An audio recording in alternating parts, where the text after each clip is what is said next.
Alex, I was reading this spooky story last night, and it got me thinking. Do you believe in ghosts? Hey, Emma, that's an interesting question. I guess I've never really thought about it in depth. I mean, I've heard stories and seen movies, but I'm not sure I actually believe in ghosts. What about you? Oh, I definitely believe in ghosts. I think there are too many unexplained experiences and historical accounts for them not to be real. Plus, I've had a few experiences myself that convinced me. Really? What kind of experiences? I'm curious to know what made you a believer. Well, for starters, when I was about 10, I lived in this old house that was over 100 years old. I remember waking up one night and seeing a figure at the foot of my bed.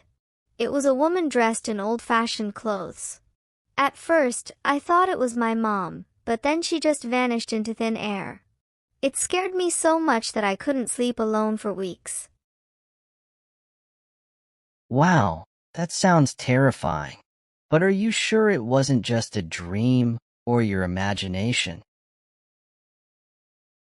That's what my parents said too, but I know I was awake. Plus, there were other strange things in that house. Sometimes we'd hear footsteps in the attic, even though no one ever went up there. Doors would open and close on their own, and we'd often feel sudden cold spots in certain rooms. Hmm, that does sound creepy. But a lot of those things can be explained by natural phenomena. Old houses creak and settle, drafts can cause cold spots, and our minds can play tricks on us, especially when we're young. I get that. But what about when multiple people experience the same thing? My whole family heard those footsteps. And once, when my friend stayed over, she saw the same figure I did. It wasn't just me. That's definitely harder to explain away. Collective experiences are always more compelling. But I wonder if there could still be a psychological explanation, like mass hysteria or the power of suggestion. Maybe, but it wasn't just that house. In college, I stayed in a dorm that was supposedly haunted. I didn't believe the rumors at first, but then strange things started happening. Lights would flicker, objects would move on their own, and we'd hear whispers in empty hallways. One night, my roommate and I both saw a shadowy figure standing in our room. We screamed and it disappeared, but we both saw it. It wasn't just one person's imagination. Okay, that's really creepy. I've read that many old buildings have these kinds of stories. Sometimes I wonder if it's just because they have so much history. Maybe people are more likely to believe they're haunted because they expect them to be. That could be part of it. But some places just have a different energy, you know? Like, you walk in and you can feel something is off. Have you ever felt anything like that? I can't say that I have. I mean, I've been in old buildings and creepy places, but I've never felt anything supernatural. I guess I'm just a skeptic at heart. I need solid evidence to believe in something. I understand that. But sometimes, personal experiences can be just as powerful as solid evidence. What about stories from people you trust? Have you ever heard any ghost stories from friends or family that made you question your beliefs? Actually, yes. My grandmother used to tell me about the house she grew up in. She swore it was haunted by a little boy who drowned in the nearby river.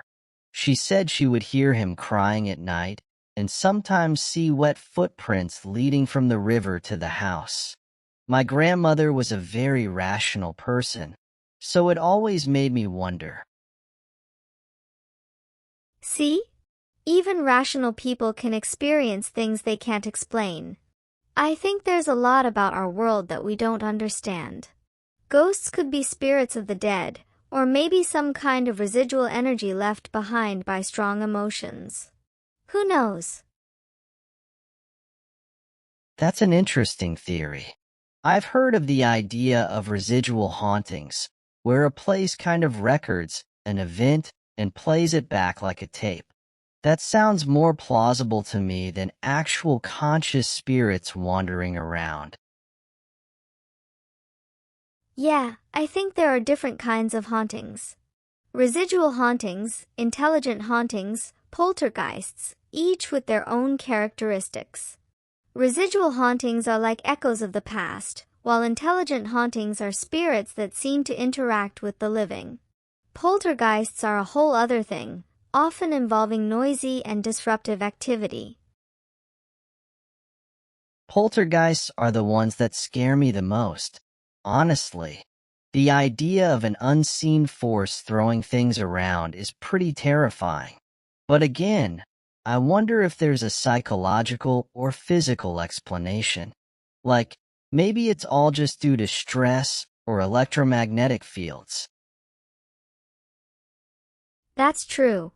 There are many theories, and some people think that poltergeist activity could be caused by subconscious psychokinetic energy, especially from adolescence.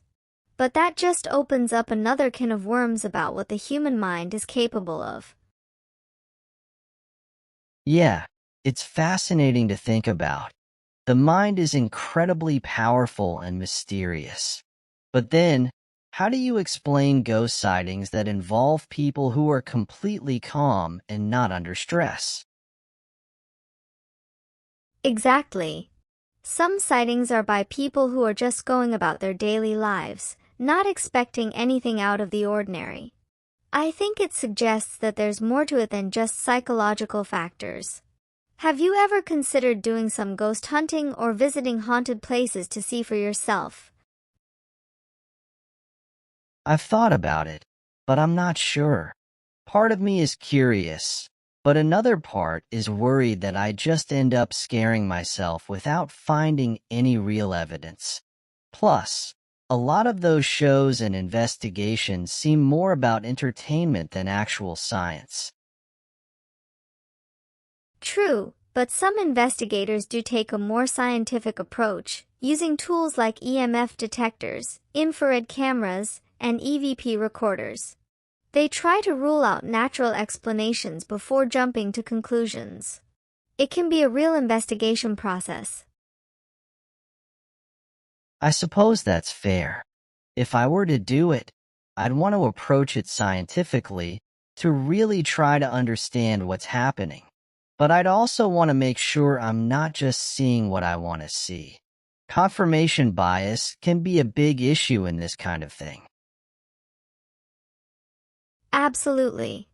It's important to stay objective. But sometimes, even with all the skepticism and scientific tools, people still capture things they can't explain. There are countless photos, videos, and audio recordings out there that are just baffling. I've seen some of those, and while some can be easily debunked as hoaxes or misinterpretations, others are harder to dismiss. I guess the question then becomes, are we just lacking the current scientific understanding to explain these phenomena? Exactly. Just because we can't explain something now doesn't mean it's not real. Think about all the things we didn't understand 100 years ago that we take for granted today. Maybe ghosts are just something science hasn't caught up with yet.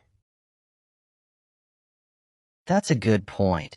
Science is always evolving, and our understanding of the universe is constantly expanding. Maybe one day we'll have the tools to understand what ghosts really are, if they exist. I hope so. It would be amazing to finally have some answers. But in the meantime, I'm content to keep an open mind and enjoy the mystery. The world would be a lot less interesting if we had all the answers. True. The unknown adds a certain spice to life. And who knows, maybe one day I'll have an experience that makes me a believer too. Until then, I'll just have to rely on stories like yours to keep me on the fence. I hope you do. It's an amazing feeling when you encounter something truly unexplainable. It reminds you how mysterious and wondrous the world can be. And if you ever want to go ghost hunting, I'm your girl. We can approach it scientifically, but also with an open mind. I might just take you up on that one day. It could be a fun adventure, even if we don't find any ghosts. At the very least, it would make for some good stories to tell. Definitely. And who knows, maybe we'll capture something extraordinary. Until then, I'll keep sharing my spooky stories and trying to convince you. Deal. I do enjoy hearing your stories, even if I'm not entirely convinced yet. There's something thrilling about the unknown, whether it's real or not. That's the spirit.